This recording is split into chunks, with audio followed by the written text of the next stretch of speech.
Knitting. Do you know what knitting is? I know you've heard of it. I mean, everybody nowadays has heard of it. And when you hear it, you think, oh, that's for a little old lady sitting on their porch in a rocking chair knitting booties for a little baby. But knitting is so much more than that. In fact, knitting has been around for a long time, and today, you're going to learn a little bit more about it. You're going to learn about its origins. You're going to learn how it can be a hobby, and you're going to learn that it's an art. And knitting has been found to be around since about the 5th century. That's the furthest they've been able to date back items that they have recovered that have been knit. Now, there's not a whole lot that they can find out about what those items were, as the materials that they were knit from have deteriorated over time because they were knit from items such as cotton and silk, which is biodegradable. Now, it's been around since the 5th century, but machines were created that could knit items as early as the 16th century. Now, these knitting machines could crank out an entire piece of fabric and sometimes even an entire garment. That's some sophisticated work. Now, back then, when these machines and knitting were first ingrained as a concept, the only materials that were available to knit with were cotton and silk. But as time and new inventions have been discovered, we are now able to knit with things such as wool from sheep, alpaca, goats, even an animal called a vicuña, which is said to have the softest wool of any animal in existence. Now, I don't know how true that is. I've never felt it myself because it's very rare and very expensive. Now, not only do you have cotton, silk, and wool that you can knit with, but now with technology, they're even finding ways to make yarn out of milk. The milk that comes from a cow, the milk that you drink, they can make yarn out of it, and you can knit with it. That is amazing. Now, you can have knitting as a hobby, but when it first came around, did you know that only men were the ones to knit? It wasn't until much later that women started knitting.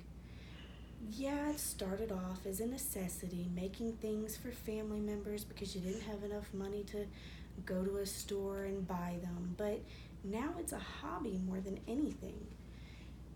It's great for your mental health if you have it as a hobby. You're able to produce many types of garments. Anything that you can wear on your body, you can knit it. And not only that, but when you knit, you're always in good company.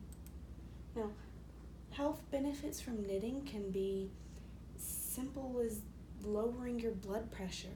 But did you know that it can also help people with depression? And people who have chronic pain have said that knitting helps to distract them from that pain so that they no longer feel that pain while they're knitting. Now, that's amazing.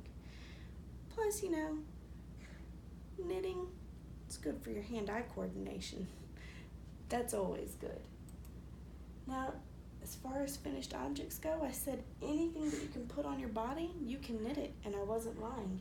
You want to knit a shawl or a scarf? Knit one up. Hat to go on your head and keep your head warm? Knit one up. You can even make headbands, shirts, pants, socks, skirts, dresses, stuffed animals for your kids or your loved ones, even jewelry. You want it? You knit it. It's easy as that. Now, there's things called knitting groups, and you can join a knitting group if you want. There's also virtual knitting groups if you don't have the luxury of having one nearby your house. It's basically a place to gather with friends who knit like you. You can socialize with them, helping you to get outside and just let off some steam. Sit in a circle with your friends, knit, talk, knit some more, and if you run into problems, you have an amazing group of friends right there that can help you. That's amazing. There's even famous people that knit. You won't hear about it as much because, famous people are private with their lives. As who wouldn't want to be, but hey, whenever you're knitting, you can know that you're always in good company. creating art from knitting is one of the reasons that I love to knit. You can start out with something as simple as 2 sticks and some yarn. Put a few stitches on the needles. Go slowly or quickly if that's your thing, but watching a piece of knit come off the needles as you go stitch by stitch is amazing. And then when you're finished, you're left with art. Now it could be something small, something smaller than your hand, or it can be something huge, like a lace awning at a wedding. But no matter what, when you create a piece of knit item, know that you're creating art, and it's a piece of art that goes back through time, and it'll go forward through time. Knitting is timeless.